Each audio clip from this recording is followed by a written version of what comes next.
ख्वाजा सराओं को सियासत में एंट्री का मौका कब मिला, तफसीलात जानते हैं इस वीडियो में। माजी में पाकिस्तान में ख्वाजा सरा कम्युनिटी को वोट समेत कई शहरी हुकूक से महरूम रखा गया। सरकारी नौकरी, तालीम और सेहत समेत कई सहूलतों के हुसूल में मुश्किलात का सामना करने वाली ये कम्युनिटी बसों में मखसूस जगह न होने की वजह से सफर जैसी बुनियादी सहूलत से भी महरूम रही। 2010 में उस वक्त के चीफ जस्टिस इफ्तिखार मोहम्मद चौधरी ने अपने फैसले में ख्वाजा सरा कम्युनिटी को भी कौमी धारे में शामिल करके उनके शहरी हुकूक मुतय्यन किए थे, जबकि सुप्रीम कोर्ट के हुक्म के बाद शनाख्ती कार्ड में उनके लिए एक अलग खाने का इजाफा कर दिया गया। बाद नवंबर 2011 में सुप्रीम कोर्ट ने इलेक्शन कमीशन को ख्वाजा सराओं को वोट के इंदराज के लिए हिदायत भी जारी की थी। अब जानते हैं उस वक्त रजिस्टर्ड ख्वाजा सराओं की तादाद। उस वक्त एक केस में सुप्रीम कोर्ट में जमा करवाए गए रिकॉर्ड के मुताबिक उस वक्त पूरे मुल्क में रजिस्टर्ड ख्वाजा सराओं की तादाद 80,000 से ज्यादा थी। 2017 की मर्दमशुमारी के आदाद शुमार के मुताबिक मुल्क में रजिस्टर्ड ट्रांसजेंडर की तादाद 10,418 थी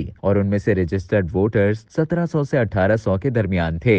अब बात करते हैं ख्वाजा सराओं की सियासत में एंट्री की। मुल्क में अप्रैल 2010 में लंदन से पाकिस्तान मुंतकिल होने वाली ख्वाजा सरा अलमास बॉबी ने अपने हम जिन्सों को सिंफी मजालिम से निजात दिलाने, समाजी और माशी गर्दाब से निकालने और माशरे में एक बाइज्जत मकाम दिलवाने के लिए शीमेल पार्टी के नाम से एक अलग सियासी जमात बनाई थी। माजी में सुप्रीम कोर्ट के फैसलों के बाद पाकिस्तान में 2013 के इलेक्शन में ख्वाजा सरा ने मैदान में उतरने का फैसला किया था। उस वक्त सनम फकीर नामी उम्मीदवार ने सक्खर से सिंध असेंबली की नशिस्त पर इलेक्शन लड़ने का ऐलान किया था। अब बात करते हैं 2024 के इंतखाबात की, जिसमें ख्वाजा सरा कम्युनिटी भी मैदान में है। इस मर्तबा 8 फरवरी के इंतखाबात में 3 ख्वाजा सरा कौमी और 2 सूबाई असेंबली की नशिस्त पर इलेक्शन लड़ रहे हैं। इस्लामाबाद से कौमी असेंबली की 2 नशिस्तों पर एक, जबकि खैबर पख्तूनख्वा की 2 नशिस्तों पर भी 2 ख्वाजा सरा मैदान में है। जबकि इन इंतखाबात में मुल्क भर में 2641 रजिस्टर्ड ख्वाजा सरा वोटर्स हैं।